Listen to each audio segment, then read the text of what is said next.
Yeah. Ito guys, yung good karma din yung magdadala sa inyo ng pagkaroon ng maalwan. 'Di ba sabi ko sa inyo kanina, maaliwalas, maalwan ang inyong kalangitan. So maaring dahil dun sa good karma nyo, kaya magiging maalwan din ang inyong kalangitan, Scorpio. So, what else, guys? Ito, bagong pag-ibig for some of you, mga kapiksi, no? Maaaring kumatok ang bagong pag-ibig, bagong romansa, bagong relasyon sa inyo. Or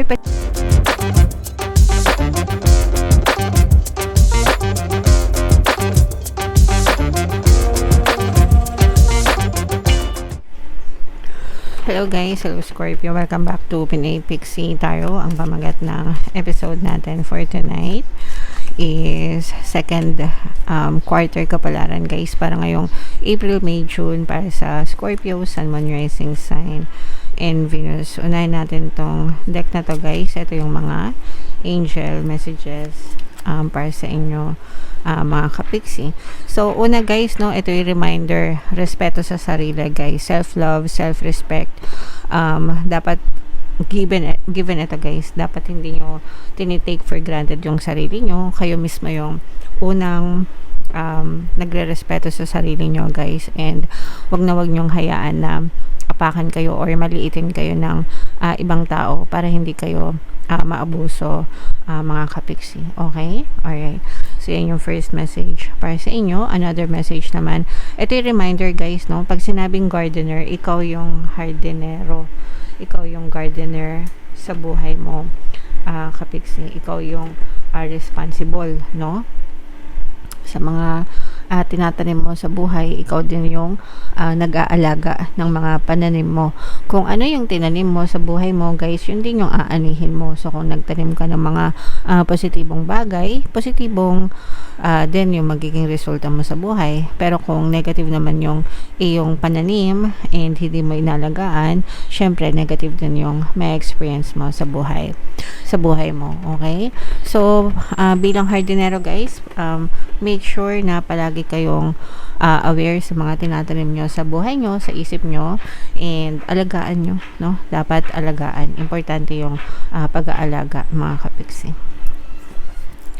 And ito naman ay mensahe guys, no, na nagliliwanag or maliwanag, maalwan yung inyong pamumuhay ngayong season na to, mga kapiksi. Walang masyadong problema, although ibabangga din naman natin yan kung meron tayong mga negative na makita dito guys, pero so far ibig sabihin nito maaliwalas ang iyong mundo, ang iyong kapalaran ngayong panahon na to, Scorpio. Okay? Alright. So, comment down below, guys, if feeling nyo naka-resonate kayo dyan sa mensahe na yan, kapiksi. So, shuffle natin to. Hanapin natin yung, ito naman guys ay sa love pala, no? Sa love naman, mga kapiksi. So, kung ano lang yung makaresonate guys, take that message. So ibig sabihin nito guys, matamis, no, malakas yung chemistry nyo, yung attraction nyo sa isa't isa, ng inyong partner or specific person. Kung meron na kayong partner guys, no, meron kayong specific person, maganda, malakas yung attraction nyo sa isa't isa. Yung iba naman sa inyo, mga kapiksi, pwedeng bago pa lang nagsisimula yung inyong relationship guys, pero malakas na yung hatak, yung attraction nyo sa isa't isa nitong person na to, Scorpio. Okay? Alright. And another message for you, Scorpio, make the effort, no? Kailangan ine-effortan talaga guys yung relationship, mga kapiksi, kahit bago pa yung relationship or matagal na yung relationship nyo guys, kailangan palaging may effort guys. Ito, baba natin tong kortina kasi masyadong maano yung araw guys, no? Alright, and another message, Scorpio, is eto, sulit na guys, sulit yung pag-aantay mo dyan sa person na yan, sulit yung pagdadasal nyo, no, sa mga single, very applicable yan guys. Kaya dapat talaga guys, palagi yung pinagdadasal yung tamang relasyon, tamang person sa buhay nyo na ipagkaloob sa inyo. Huwag kayong maatat guys kahit matagal kayong single. Ang importante is kapag dumating sa inyo, yan na yung right person kasi pinagdasal nyo, no? Mas okay na yun matagal kayo magantay as long as sa tamang person kayo mapunta, kaysa naman sa nasa matagal kayong relasyon pero wrong person naman and puro away naman, 'di ba? So I mean, yeah, dapat alam niyo na yung ibig ko sabihin. Alright, so comment down below guys if feeling nyo naka-resonate kayo dyan sa mga mensahe na yan. So medyo na hirapan ako dito sa araw na to. So yeah, tinataas ko siya kasi gusto ko natural sunlight, pero masyadong mainit, masakit sa mata. Anyway, hanapin natin yung energy ng Scorpio guys habang sinashuffle ko to. Panoorin nyo muna yung video natin regarding sa ating paano mag-manifest ng abundance video course. Kapiksi, sawa ka na ba sa mga struggles at hirap sa buhay mo? Masipag ka ba at masikap sa buhay ngunit hindi ka pa rin umaasenso? Ilang beses ka na bang nag-attempt magnegosyo at mag-invest pero palagi ka pa rin nalulugi? Sa pagkakataon na ito ay maaaring may subconscious beliefs ka na nagiging balakid sa iyong pag-unlad at pagyaman. Introducing, paano mag-manifest ng abundance video course. Dito ay matututunan mong ma-overcome ang mga balakid mo para tuluyan ka ng umunlad, umasenso, sumagana, maging matagumpay, successful at maswerte sa iyong kabuhayan, pera, trabaho, negosyo, salapi at kaperahan ng bonggang-bongga. Dali, mag-send na ng email sa pinoypixitarot@gmail.com at simulan na ang iyong pagyaman ngayon. Alright, so sa lahat ng gusto mag-avail ng course guys, meron tayong paano mag-manifest ng abundance video course, paano mawala ang third party at magkaroon ng harmonious na relationship, paano pabalikin si ex vice breakup. Sa mga interesado guys, mag-send lang kayo ng email sa pinoypixitarot@gmail.com. And sa mga naghahanap ng pampaswerte guys, no, meron tayong money shaker jars at saka itong mga bracelet guys. Ito yung number ko sa WhatsApp guys, i-chat nyo lang ako dyan, ilalagay ko din sa comment at sa description. So, Scorpio guys, kayo ay represent ng Queen of Cups. 3 beses tayo maglalatag ng spread guys. Isa for April, isa for May, isa for June. Pero anytime sa loob ng 3 months, pwede nyo itong ma-experience mga kapiksi.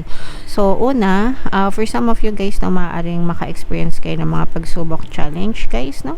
And ito naman ay normal. Actually, yung iba sa inyo, pwedeng nakakaranas na kayo nito. Konting kahirapan guys dahil sa mga ito yung epekto ng gera guys, no, sa Middle East. Alam niyo naman yung sitwasyon natin right now. So global yung impact niyan sa economy dahil sa pagtaas ng presyo ng gasolina. So lahat na yan sunod-sunod and lahat yan nagsasuffer, hindi lang tayo kundi buong mundo mga kapiksi. And for some of you, bukod doon, maaring meron pa kayong ibang mga problema din na pinagdadaanan.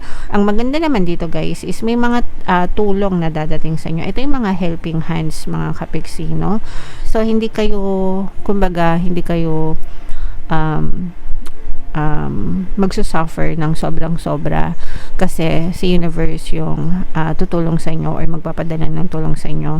Maraming kayong tao na pwedeng matakbuhan, so wag kayong mahiyang humingi ng tulong lalo na kung kailangan mga kapiksi. Okay, alright, and ito naman guys is tuloy-tuloy naman yung magandang daloy ng kaperahan, no? Slow pero stable guys, no? Kumbaga wala namang instant na malakihang kaperahan na nagaganap sa inyo, pero may pumapasok na pera mga kapiksi. So okay na yun guys, ang importante is may pumapasok kesa naman sa wala, di ba? Okay, so yeah, comment down below Scorpio if naka-resonate kayo dyan. So what else guys, tingnan pa natin. Meron ditong presence ng Earth sign, Aquarius, Gemini, Libra.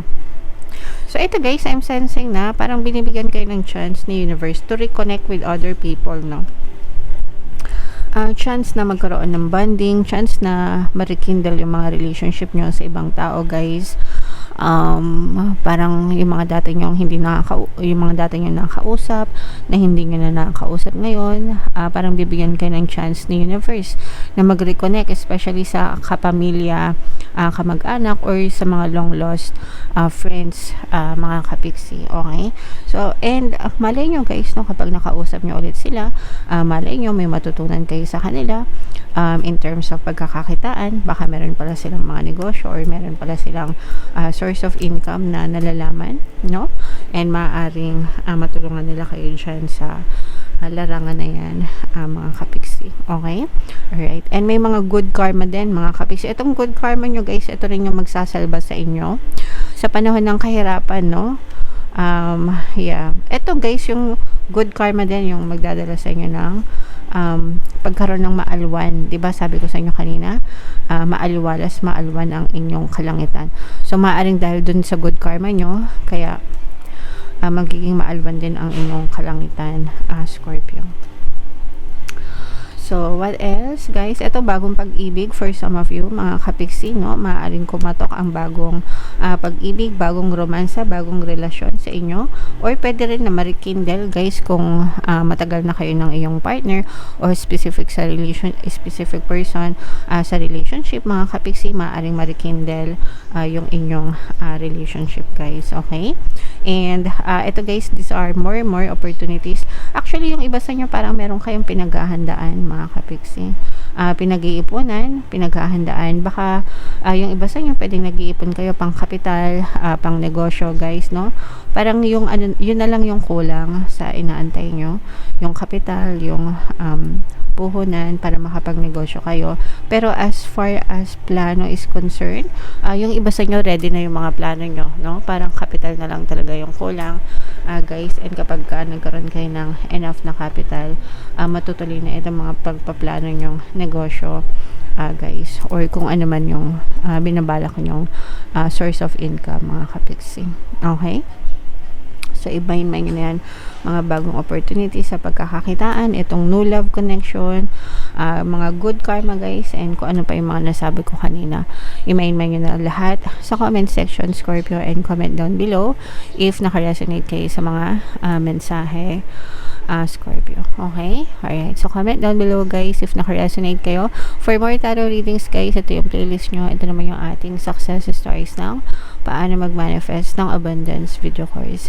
Panoorin nyo itong video natin, guys, about money shaker jars. Thank you for liking, sharing, and subscribing, mga kapiksi.